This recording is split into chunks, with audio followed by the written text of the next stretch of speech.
നമസ്കാരം, എല്ലാവർക്കും ഒരിക്കൽ കൂടി വീപ്പിൾ കരിയേഴ്സിന്റെ ഈ എപ്പിസോഡിലേക്ക് സ്വാഗതം. ഇന്ന് ഞാൻ നിങ്ങളുമായിട്ട് സംവദിക്കാൻ പോകുന്ന വിഷയം എന്ന് പറയുന്നത് ന്യൂട്രീഷണൽ സയൻസുമായിട്ട് ബന്ധപ്പെട്ടുള്ള ഒരു കാര്യമാണ്. അതിനുള്ള ഓപ്പർച്യൂണിറ്റീസ് എന്തൊക്കെയാണ്, ആ കോഴ്സിനെ പറ്റിയുള്ള ഡീറ്റെയിൽസ് ആണ് ഞാൻ നിങ്ങളുമായിട്ട് സംസാരിക്കാൻ പോകുന്നത്.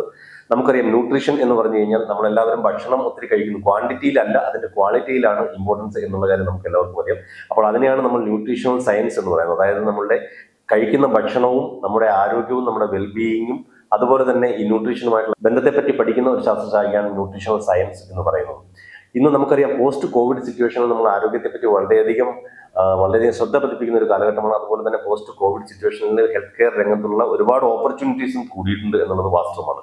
ഇത് മാത്രമല്ല, നമുക്കറിയാം ഫുഡ് ടെക്കുമായിട്ട് ബന്ധപ്പെട്ട് ടെക്നോളജിയുമായിട്ട് ബന്ധപ്പെട്ട് ഒരുപാട് ഡെവലപ്മെന്റ്സ് നടന്നുകൊണ്ടിരിക്കുന്ന ഒരു കാലഘട്ടത്തിലാണ് നമ്മൾ ജീവിക്കുന്നത്. അതുകൊണ്ട് തന്നെ ഫുഡ് പ്രോസസ്സിംഗ് ടെക്നോളജി ഇങ്ങനെയൊക്കെയുള്ള കാര്യങ്ങൾ വളരെയധികം ഇമ്പോർട്ടൻസ് കൊടുക്കുന്നതുകൊണ്ട് തന്നെ വളരെയധികം ഓപ്പർച്യൂണിറ്റീസ് അതിലുള്ള ഒരു കാലഘട്ടം കൂടിയാണ് ഇത്.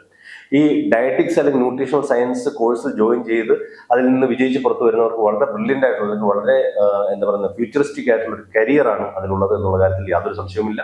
ഇനി ഇതിലുള്ള കോഴ്സുകൾ എന്ന് പറയുന്നത്, ഇതിനകത്ത് സർട്ടിഫിക്കറ്റ് കോഴ്സ് ഉണ്ട്, ഡിപ്ലോമ കോഴ്സ് ഉണ്ട്, പോസ്റ്റ് ഗ്രാജുവേറ്റ് കോഴ്സ് ഉണ്ട്, അണ്ടർ ഗ്രാജുവേറ്റ് കോഴ്സ് ഉണ്ട്, അതുപോലെ PG ഡിപ്ലോമ കോഴ്സുകൾ, ഇങ്ങനെയുള്ള പല കോഴ്സുകളുമാണ് ഈ ന്യൂട്രീഷൻ അല്ലെങ്കിൽ ഡയറ്റിക്സിൽ അവൈലബിൾ ആയിട്ടുള്ളത്. ഇനി ഇതിൽ ടോപ്പിക്, ഈ പഠിക്കുന്നതിനുള്ള ടോപ്പിക് വരുന്നത് നമുക്കറിയാം. ഇതിലുള്ള ഫുഡ് എന്ന് പറയുമ്പോൾ, ന്യൂട്രീഷൻ എന്ന് പറയുമ്പോൾ വൈറ്റമിൻസ്, അത് റിലേറ്റഡ് ആയിട്ടുള്ള മൈക്രോബയോളജി, ഇങ്ങനെയൊക്കെയുള്ള ടോപ്പിക്സ് ആണ് ഇതിന്റെ പഠനത്തിനുള്ള സിലബസ് ആയിട്ട് മെയിൻ ആയിട്ട് വരുന്നത്.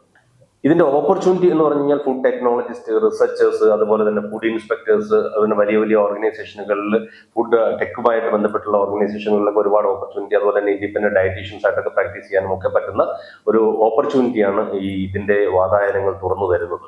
ഇതിലേക്ക് വേണ്ടുന്ന എന്താണ് ഇതിന്റെ ക്വാളിഫിക്കേഷൻ, അല്ലെങ്കിൽ ഈ കോഴ്സുകൾക്ക് ജോയിൻ ചെയ്യാൻ വേണ്ടുന്ന ക്വാളിഫിക്കേഷൻ എന്ന് വെച്ച് കഴിഞ്ഞാൽ 10+2, എസ്പെഷ്യലി ബയോളജി പഠിച്ച ആളുകൾക്ക് കൂടുതൽ എളുപ്പമായിരിക്കും 10+2. അതിനോടൊപ്പം തന്നെ അണ്ടർ ഗ്രാജുവേറ്റ് കോഴ്സിന് 10+2, അതുപോലെ തന്നെ പോസ്റ്റ് ഗ്രാജുവേറ്റ് കോഴ്സുകൾക്ക് അണ്ടർ ഗ്രാജുവേറ്റിൽ ഇതുമായിട്ട് ബന്ധപ്പെട്ടുള്ള സ്ട്രീമിലുള്ള ഏതെങ്കിലും ഒക്കെ അണ്ടർ ഗ്രാജുവേറ്റ് ഡിഗ്രി പാസ്സാവുക എന്നുള്ളതാണ് പോസ്റ്റ് ഗ്രാജുവേറ്റ് കോഴ്സിന് വേണ്ടിയിട്ട് ഇതിന് വേണ്ടുന്ന ക്വാളിഫിക്കേഷൻ എന്ന് പറയുന്നത്. അല്ലെങ്കിൽ സർട്ടിഫിക്കറ്റ് കോഴ്സിനും അതുപോലെ തന്നെ ഡിപ്ലോമ കോഴ്സിനും ഒക്കെ വേണ്ടുന്നത് 10+2, എസ്പെഷ്യലി ബയോളജിയിൽ 10+2 പാസ്സാവുക എന്ന് പറയുന്നതാണ് ഇതിന് വേണ്ട ക്വാളിഫിക്കേഷൻ എന്ന് പറയുന്നത്. ഇനി ഇതിന്റെ അഡ്മിഷന് വേണ്ടിയിട്ട് എൻട്രൻസ് ഉണ്ടോ എന്ന് വെച്ച് കഴിഞ്ഞാൽ, എൻട്രൻസ് ചില സ്ഥലങ്ങളിലുണ്ട്. കർണാടകയിലാണെങ്കിൽ കർണാടക കോമൺ എൻട്രൻസ് ടെസ്റ്റ്, അതുപോലെ തന്നെ കോമൺ യൂണിവേഴ്സിറ്റി എൻട്രൻസ് ടെസ്റ്റ്, ഇങ്ങനെയുള്ള ചില ടെസ്റ്റുകളുണ്ട്. ടെസ്റ്റുകൾ ഇല്ലാതെയും അഡ്മിഷൻ എടുക്കുന്ന, അതായത് മാർക്കിന്റെ അടിസ്ഥാനത്തിലും നമുക്ക് കിട്ടുന്ന അഗ്രഗേറ്റ് മാർക്കിന്റെ അടിസ്ഥാനത്തിൽ അഡ്മിഷൻ കിട്ടുന്ന കോളേജുകളുമുണ്ട്.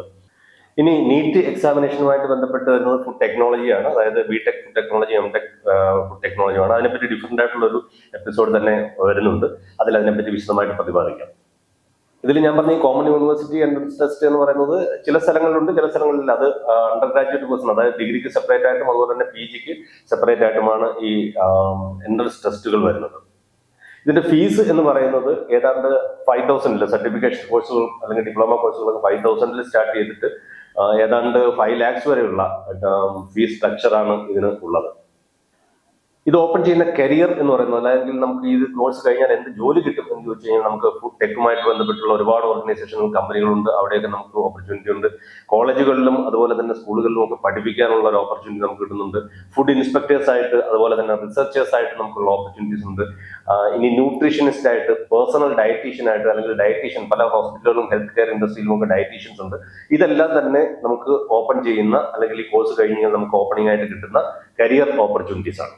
എസ്പെഷ്യലി നമുക്കറിയുന്ന ഫുഡ് ടെക്നോളജി വളരെയധികം ഡെവലപ്പ് ചെയ്തുകൊണ്ടിരിക്കുകയാണ്. ഫുഡ് ടെക്കുമായിട്ട് ബന്ധപ്പെട്ട് ഒരുപാട് കമ്പനികൾ മുന്നോട്ട് വരുന്നുണ്ട്. അപ്പൊ ഇതെല്ലാം നമുക്ക് കിട്ടുന്നു. അതുപോലെ തന്നെ ഫുഡ് പ്രോസസ്സിംഗ് എന്ന് പറയുന്നത് എക്സ്പോർട്ട് ഇമ്പോർട്ട് കമ്പനികളിലും ഒക്കെ ഫുഡ് പ്രോസസ്സിംഗ്, അതുപോലെ തന്നെ നമ്മുടെ ഇൻഡസ്ട്രിയിൽ തന്നെയുള്ള ഒരുപാട് ഫുഡ് പ്രോസസ്സിംഗ് ആയിട്ടുള്ള ടെക്നോളജി ബേസ്ഡ് ആയിട്ടുള്ള കമ്പനികളുണ്ട്. ഇവിടെയൊക്കെ നമുക്ക് ഓപ്പർച്യൂണിറ്റി കിട്ടാൻ സാധ്യതയുള്ള ഒരു കോഴ്സാണ് ഇത്. അതുപോലെ തന്നെ ഞാൻ നേരത്തെ പറഞ്ഞതുപോലെ ഫുഡ് ഇൻസ്പെക്ടേഴ്സ് ആയിട്ട് ഇങ്ങനെയൊക്കെയുള്ള ഓപ്പർച്യൂണിറ്റീസ്, അതുപോലെ തന്നെ നമുക്ക് ഡയറ്റീഷ്യനായിട്ട്, ഹെൽത്ത് കെയർ ഇൻഡസ്ട്രിയിൽ ഡയറ്റീഷ്യനായിട്ട് വർക്ക് ചെയ്യാൻ പറ്റും. ഇതെല്ലാം ഇത് തരുന്ന ഓപ്പർച്യൂണിറ്റീസ് ആണ്.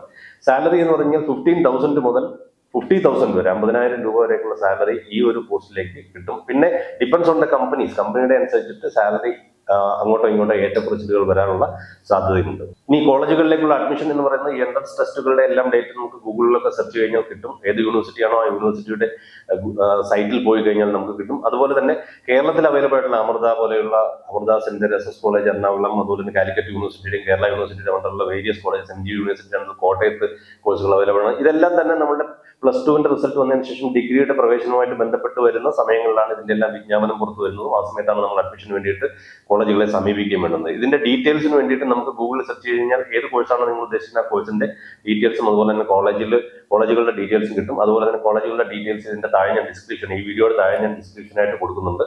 നിങ്ങൾക്ക് കോളേജുകൾ സെർച്ച് ചെയ്യാനുള്ള ഓപ്ഷനും അവിടെ നിന്ന് ലഭിക്കുന്നതാണ്. അപ്പോൾ ഇന്ന് ഞാൻ ഡിസ്കസ് ചെയ്തത് ന്യൂട്രീഷൻ സയൻസുമായിട്ട് ബന്ധപ്പെട്ട ഡയറ്റിക്സുമായിട്ട് ബന്ധപ്പെട്ടുള്ള ഒരു ടോപ്പിക്കാണ്. അവിടെയുള്ള ഓപ്പർച്യൂണിറ്റീസ്, ആ കോഴ്സ് എന്തൊക്കെയാണെന്നുള്ള കാര്യമാണ് ഞാനിന്ന് ഡിസ്കസ് ചെയ്തത്. അടുത്ത എപ്പിസോഡിൽ നമുക്ക് മറ്റൊരു കോഴ്സുമായി മറ്റൊരു വിശേഷമായി കാണാം. Thank you so much.